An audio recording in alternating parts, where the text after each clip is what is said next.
Now, more stories, insights, and analysis of Illinois policy and politics. This is Illinois Rising, presented by the Illinois Opportunity Project. Once again, your host, AM 560's Dan Proft.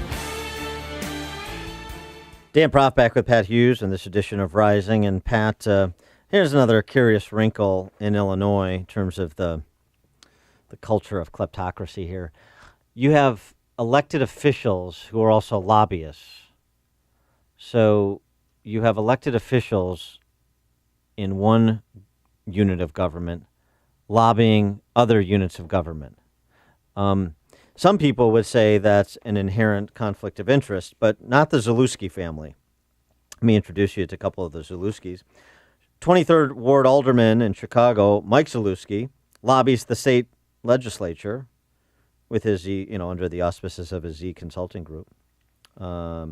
His clients include the Government Consulting Services of Illinois, Hawthorne Racecourse. Michael Zalewski's son, Michael J. Zalewski, is a Democrat state rep from Riverside who lobbies through a Chicago law firm. He's listed. He's not listed on the City of Chicago's Board of Ethics lobbying registration site or the Cook County registration site. So you have Dad, who's an alderman, lobbying state government, where son, who's a state representative, operates. But it appears that he also lobbies as through a Chicago law firm, the state representative, but the clients aren't necessarily attributed to him, at least with respect to the City of Chicago and Cook County. Senator Toy Hutchison, she's registered as a Cook County lobbyist in her role as Director of Community Relations and Social Responsibility. Pause. Just assimilate that title. For the law firm of Chapman and Cutler. So Toy Hutchison, Democrat state senator from Olympia Fields, she's a lobbyist for Cook County, or she lobbies Cook County government, ostensibly. She says she's never discuss legislation or legislative matters in a community outreach function for the law firm because she's able to, put a Chinese wall right through the middle. You can't say Chinese wall anymore, Dan. Why not? Is there not a wall in China? 34 states have enacted laws requiring elected officials to wait some period between leaving office and lobbying. You don't even have to. There's no waiting period at all. You do it while you're in elected office, and I think probably a little bit further. I think the idea of government lobbying government so that these guys can kind of cut everything up, it's absurd to me. I like to think, Dan, of the Zalewskis, robbing people blind by lobbying each other, and the theme song from The Courtship of Eddie's Father playing over as they're going to meetings and taking money and about my best friend. He's as they're doing all that. That's what I like to think of. Look, this is I miss Bill Bixby. By the way, he was great, and the Incredible Hulk as well. And he was also a big director of famous TV shows too. So, God bless Bill Bixby. I didn't realize you were his unauthorized biographer. Bill Bixby is a much better person than the Zalewskis or Toy Hutchison.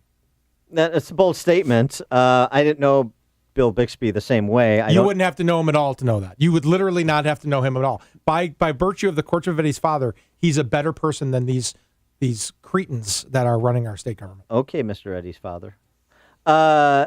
But what about... You said Chinese wall, I didn't. What about reform, though, in this space? I mean, the idea of a cooling off period after you leave a unit of government, the idea, which, to do something with the revolving door, number one. Number two, just the idea of government employing lobbyists and elected officials being able to lobby other units of government. It is inherently conflictual. You're a state representative. You have the purse strings over local units of government that you're turning around and lobbying. Yeah, it should be an easy piece of legislation to pass, and the governor sign it? God, I hope he would. I don't know what he's going to sign nowadays, but yeah, there should be legislation that says if you're in one unit of government, you can't be a lobbyist for other people in other units of government. And it should be called the Zalewski Law because these two guys are just incredible in their honor.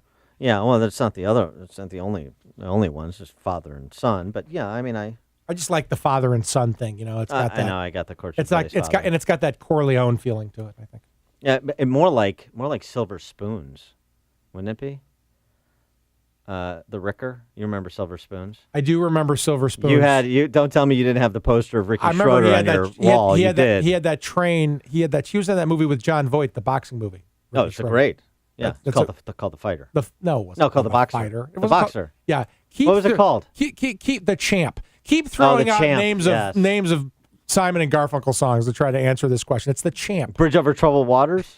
Was it that? It was Sounds of Silence. Yeah. I loved him in Sounds of Silence. Speaking of that, Aaron Gray. Remember his love interest, the Yeah, old man's love interest in Silver Spoons? She was on Buck Rogers. She was on Buck Rogers. Yeah, in that white suit. Yeah, remember it well. I do. But you had a crush on the Ricker and what was the Twinkie? Was that the robot's name? Yeah, that was so embarrassing, that like takeoff of Star Wars with the little robot. Oh, was that Gil Gerard? Remember Gil Gerard? I sure do. Very underrated actor. That was actually a movie that I saw in California as a kid on vacation before it was a TV show. And by the way, when I saw it, it was 1979. That's when Barbara Finn Curry entered the state legislature. Yeah. That's when the Zalewski family was cooking up their schemes about who's going to play which role in which office. I'd like to know what Grandpa Zalewski did. What kind of hack was he? What did he do? Hey, we don't know anything about Grandpa Zalewski. Don't It's assume facts not in evidence. It's implied. The acorn, as Bill Murray says in Stripes, does not fall far from the oak. Yes. Well said.